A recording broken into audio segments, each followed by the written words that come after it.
Hi, everybody. Welcome to English Digest. I'm Tom. I'm Stephanie. And we're going to continue with our tour of the roof of the world. Yeah. Okay. Remember, Tibet has been given the nickname as roof of the world because it is the highest place on Earth, at least in terms of elevation, or probably the average elevation of all points in Tibet make it the highest country or region in the world. It's of course, known for the Himalayas mountains and Mount Everest and lots of valleys and lakes and streams, etc., etc. Sounds beautiful, huh? It does sound wonderful and a wonderful place to go to, but I understand the distances there are quite great. So if you go to Tibet, you can expect to spend lots of hours on a train or on a bus trying to get to Lhasa. I don't know if any planes fly there.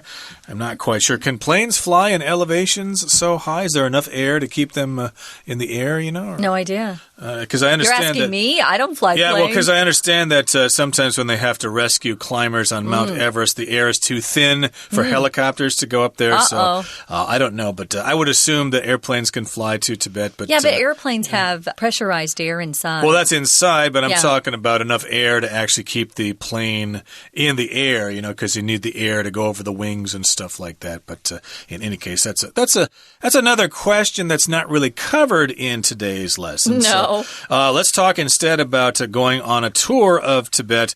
Today we are going to Lhasa, the capital city of Tibet. You said in our last program that it only has a population of 140,000 people. But still, there are lots of things to see and do there in Lhasa. So let's get to it, everybody. Let's read the entire content of today's lesson, and we'll be right back.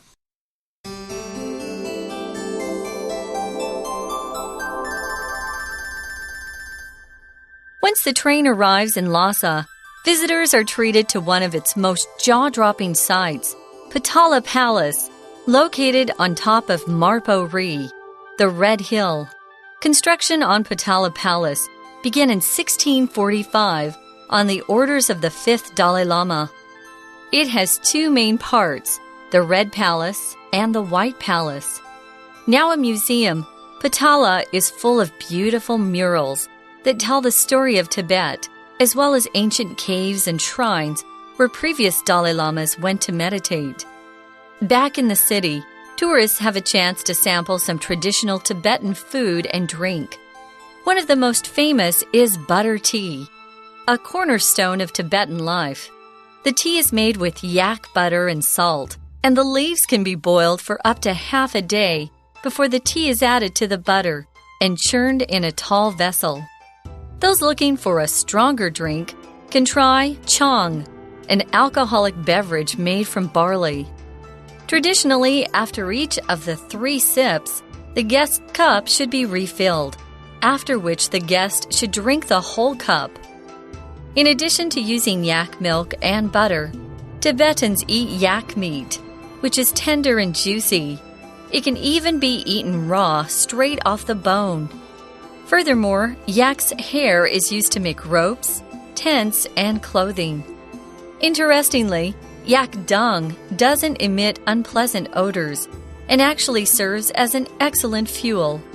This is vital for Tibetans who travel in the high regions where trees are scarce. Sadly, it is difficult to visit Tibet, as visas are only granted to those who take organized tours. However, with all its natural and cultural attractions, a trip there might end up being the experience of a lifetime. Okay, everybody, let's talk about the contents of today's lesson. Let's get to it, okay? Again, we're on a tour of the roof of the world. Kind of makes me wonder where the basement of the world is. Think about that. Maybe it's the Dead Sea or something in Israel or something because the low elevation, or Death Valley, California, who knows. But, of course, they're not referred to that way. But never mind me. I'm just wandering off here in my mind, letting my imagination imagination run away from me. Let's come back down to earth here and take a tour of Tibet. Remember, you're taking a train from Qinghai to Lhasa here. So once the train arrives in Lhasa, visitors are treated to one of the most jaw-dropping sights, the Potala Palace, which is located on top of Marpo Ri. What the heck is Marpo Ri? Well, that means the Red Hill. If you've seen pictures of Tibet, you will probably always see a picture of this large structure. It's like a big white castle or something like that, and it's called the Potala Palace. And it's also on top of a small mountain or a small hill called Marpo Ri. This is a jaw-dropping sight. If something is so amazing and so spectacular, so wonderful, so out of this world, you might stop and go, and your jaw will drop. Your mouth will be open because you're just standing in such awe. You're breathless. You just don't know what to say. Potala Palace is actually, well, it was the chief residence for the Dalai Lamas until 1959, and that's when the 14th Dalai Lama fled to India because there was an uprising at that point. These days, it's a museum, and it's someplace you would definitely want to go if you're taking a tour to Tibet. Now, construction on Potala Palace began long ago in 1645 on the orders of the 5th Dalai Lama. That means he said, hey, get going. We want to build this palace on the orders of. Construction just means the building of something. Typically, the things we're talking about are larger than just a small desk in your office. You're talking about a building or a bridge. That's when we use construction. Exactly. And construction, of course, does refer to the process of building something. Sometimes I hear people say, hey, the construction is not done yet, and they're actually referring to the building itself. But no, construction refers specifically to the actual process of building the building. So construction or building of the Potala Palace began a long time ago in 1645. The 5th Dalai Lama ordered that, okay? I don't know how many Dalai Lamas there have been, but back in 1645, it was the 5th one. That is like a reincarnation of the Buddha in living form, and the current one, I guess, resides in India or someplace like that. He's quite popular. He's that guy. He's very fun to listen to. He's got a great personality. And he's written some books, and they are bestsellers, so you might want to check those books out. But in any case, again, the Potala Palace has two main parts. It's got the Red Palace and the White Palace. Yeah. Okay, so figure that out when you go there. Now, a museum, Potala is full of beautiful murals that tell the story of Tibet. A mural is basically a painting on a wall. And I can't really think of any famous murals here in Taiwan, but there are murals in temples all over the place in Southeast Asia. In Thailand, there's a big mural on the walls of the Temple of the Emerald Buddha, I think, in Bangkok. That's pretty cool. It depicts the story of the Ramayana.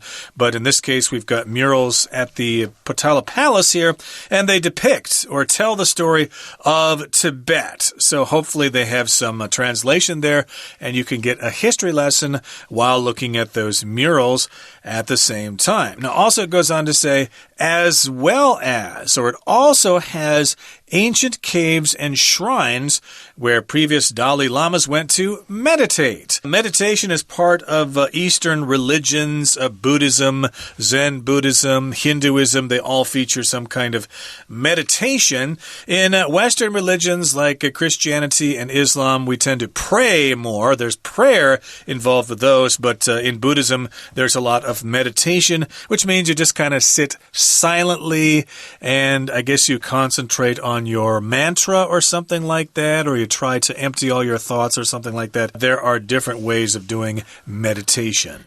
Okay, we're going to go back into the city. It says there that tourists have a chance to sample some traditional Tibetan food and drink. So now we're going to be talking about the best part of traveling, at least for me, and that's eating the food that you find in different places. If you sample something, guys, it just means you take a taste. You try it a little bit. You could sample, I don't know, different kinds of foods, but you could also sample perhaps some type of activity like a craft, making something. Just take a little try or take a little taste. Here we're taking a little taste of traditional Tibetan food and drink. Now, the next thing that we're going to talk about is butter tea, but it sounds disgusting to me. It says it's a cornerstone of Tibetan life. A cornerstone just means it's an important quality or feature. It's a particular thing that a place depends on or it's based on, so it's really important to them. Butter tea, what is it, Tom? Butter tea. Well, this article here gives us an explanation. It says this tea, butter tea, is made with yak butter and salt. A yak is a kind of creature that lives in Tibet. Maonyo, as you call it in Chinese, just a yak. And, of course, you get dairy products from cows, like milk and yogurt. Well, you get butter from a yak as well.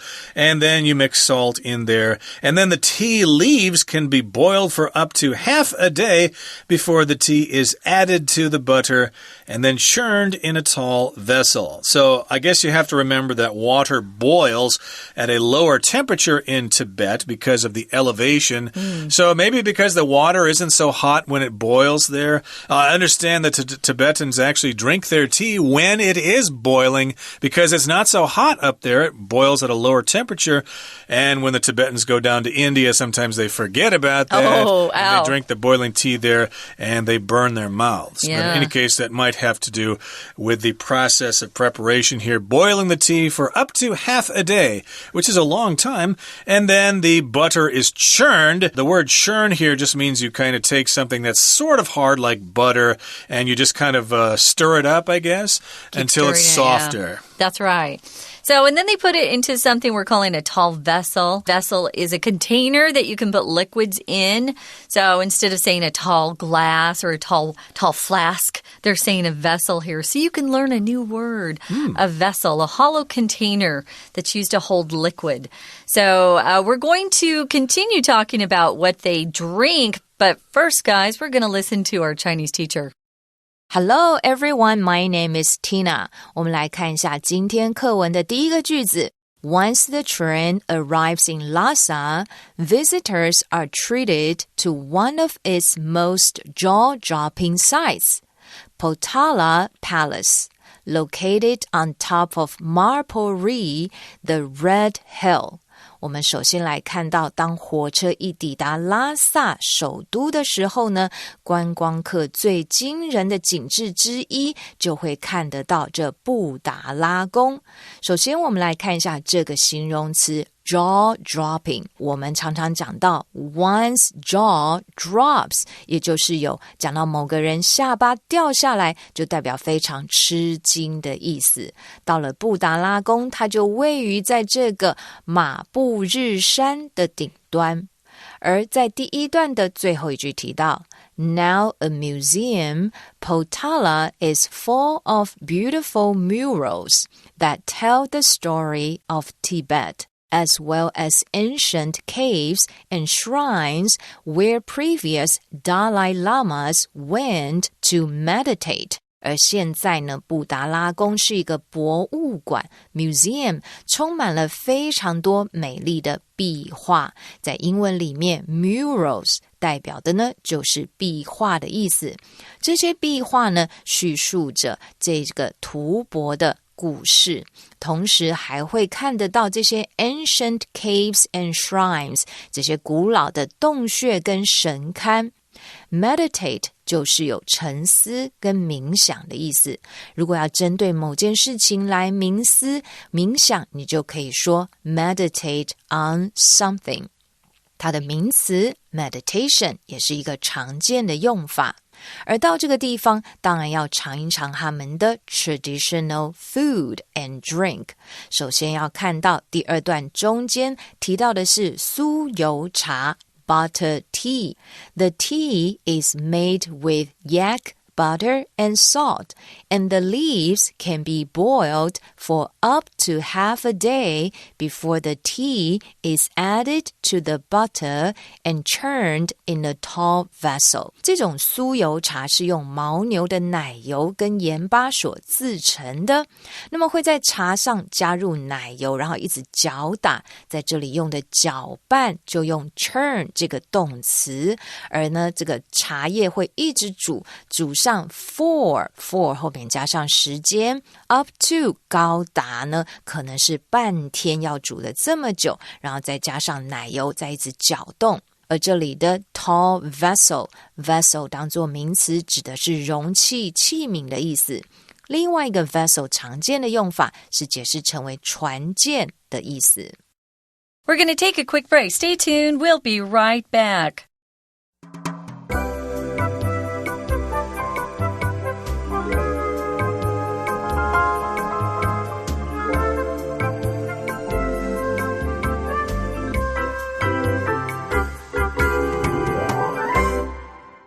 Okay, everybody, let's continue with our lesson. We're now talking about food and drink. Yay. In Tibet, especially in Lhasa, the capital.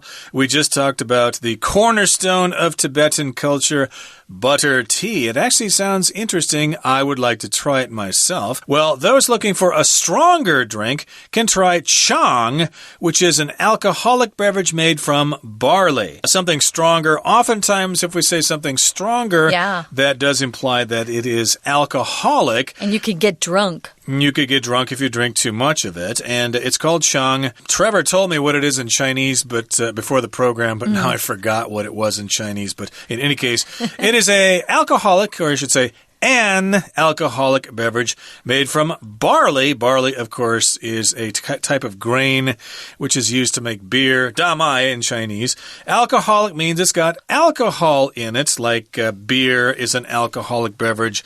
Whiskey is an alcoholic beverage. And if you drink too much, you'll just simply be called an alcoholic. You might, yeah. Well, traditionally, the way they drink these, this is how you do it, so pay attention in case you go to Tibet. You're going to take 3 sips first. A sip is a small taste of the drink. So after each of the 3 sips, the guest cup should be refilled. So they're going to let you sip once, then they refill it. You're going to sip again. Then they refill it. You're going to sip a 3rd time, and then they refill it. So you're going to be drinking a lot, it sounds like. So that's the traditional way of drinking. That's their method. And after the 3rd sip and they refill it, you have to drink the whole cup. Ooh. Yeah. Wow. Okay, so it kind of depends, though. If you're the guest of honor or something, everybody's going to want to toast you, and you might find yourself getting really, really drunk. Okay, well, let's move on now to the next paragraph here. It says, in addition to using yak milk and butter, Tibetans eat yak meat, which is tender and juicy. Okay, so there's another kind of meat you can try. Of course, in the high Tibetan plateau, it's very difficult not to eat meat. It's probably one of the only foods they can have because it's so high. So don't criticize the Buddhists there for eating yak meat there because they basically can't eat much of anything else. This particular meat is tender and juicy, and it can be eaten raw. It can even be eaten raw, straight off the bone. Think of that raw yak meat. It's almost as good as eating raw fish with sushi. Oh, I'm not for raw meat or raw fish. So that's one of the things they can eat. So furthermore, these yaks, these animals that they have up there, they're very important to the people because they are very useful. They use their hair. They can make ropes out of it. They can make tents. And they can make clothing out of it. Wow. But what's really interesting about the yak is their dung, which is their poop that they their dabian that excrete out of the body. Dung, yeah. Dung. Dung doesn't have a bad smell, or we're using the word emit. If you emit something, you send out something, and usually it's either a sound or a gas. We use that word for emit unpleasant or really smelly I would say, odors. Most animals' poop or dung does smell bad. Yeah, so I guess yak dung doesn't emit unpleasant odors, so it doesn't smell bad, so you can actually stick your nose right up to a pile of yak dung and go, Yum. That smells so wonderful. Notice here this word odor is always negative, guys. It's a bad smell. Odor usually refers to something bad. Fragrance is good. So yeah, I was gonna hopefully, well, I don't know. Even if you run into yak dung, I guess it's not going to be a bad experience. And they use it, they burn it as a fuel. So that yak provides a lot for these people. Yeah, yaks are pretty useful animals to the Tibetans here, and this is vital, or it's important, extremely important for Tibetans who travel in the high regions where trees are scarce. So if they travel, they might bring along some yak dung, some yak manure or something like that. Remember, it doesn't smell so bad, so it's not so bad.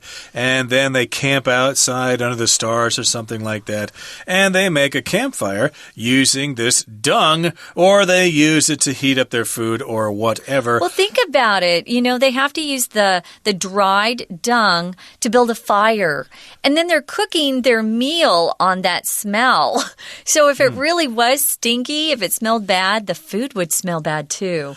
You'd think so. Yeah. So it's really fortunate that yak dung does not emit unpleasant odors. I can't wait to try to smell it myself. Okay, let's move on. Well, let's talk about this word scarce. Scarce. Yeah, we'll talk about the word scarce right now. Trees are scarce here in the high regions of Tibet. That just means there just aren't a lot of them. They are very rare. Right. Well, sadly, it's difficult to visit Tibet because it's hard to get a visa. They're only granted to those people who have signed up to take an organized tour. So if you're thinking about going there by yourself and just, packing your bag and trying to get a visa to tour Tibet alone, you're going to be out of luck because they don't give out visas unless you're in a tour. If you grant something, guys, we typically use this verb to talk about someone who has the authority to give you permission to do something. So, yeah, you got to go with a tour. But I think going to Tibet, I'd rather be with a tour, be with a lot of people who knew what they were doing. It might be so they can keep you away from the Tibetans and so you can't give them some subversive information or something like that. Who knows? Political information. Yeah, there's a political controversy going on with Tibet these days. So, yeah, you can only go with a tour group there, but, I guess some people like that sort of thing. Some people don't. They like to do solo traveling, backpacking, etc. So the visas are only granted to people who are going in tour groups. However, with all its natural and cultural attractions, a trip there might end up being the experience of a lifetime. Now, remember, this article is being written from the point of view of a Westerner, and Westerners generally take it for granted that solo travel is preferable to tour groups, okay? A lot of people in Taiwan and China and other places seem to love those tour groups. Hey, you're with a bunch of people. It's a lot of fun. You can sing karaoke together. You can stay in the same hotel and stuff like that. There's nothing wrong with that. But Westerners tend to like solo travel. So here the writer is kind of sounding like, well, yeah, we can't go solo traveling, but still it's worth going there because you might end up having the experience of a lifetime. So here, end up is just something that happens at the very end. I don't want to end up as a poor beggar living on the street. Yeah, it's the result after you've been doing something for a while. I went to university for 6 years and finally ended up quitting before I graduated. That's an example. I have only been on one organized tour, and it was because it was the only way to go to China. This was years ago.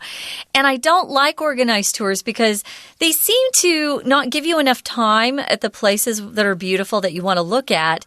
But then they take you to stores and they leave you there for hours because they want you to buy things. things. So, yeah, I tend to travel on my own or with friends as much as possible. I try to always avoid organized tours. But if that was the only way I could see Tibet, I would do it. This is kind of interesting, though, because when I traveled in China in the 90s, even though I didn't go to Tibet, I heard other people talking about going to Tibet by bus or something. So maybe at one time it was possible to solo travel to Tibet. But as you know, of course, because of the controversy surrounding Tibet in recent years, I think the Chinese government has probably said, nope, no more solo traveling to Tibet. We can't risk that.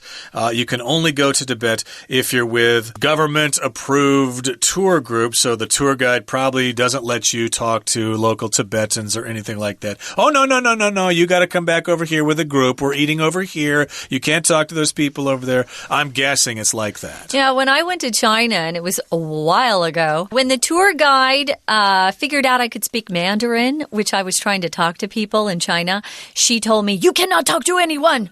So they might want to keep an eye on you. So hopefully some of our listeners out there get a chance to go to Tibet. I would love to go personally. Right now, guys, we're going to wrap up. But before we do that, we're going to listen one more time to our Chinese teacher. 另外一个传统的饮料，这里写着 Those looking for a stronger drink can try Chan, an alcoholic beverage made from barley.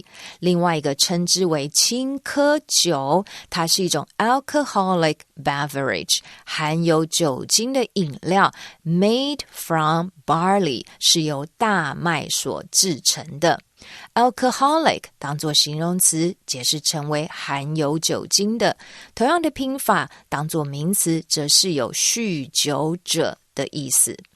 接下来我们看到第三段的第一个句子 In addition to using yak milk and butter, Tibetans eat yak meat, which is tender and juicy.牦牛的用处真的很多，除了它的牛奶跟奶油之外呢，它也会食用牦牛肉。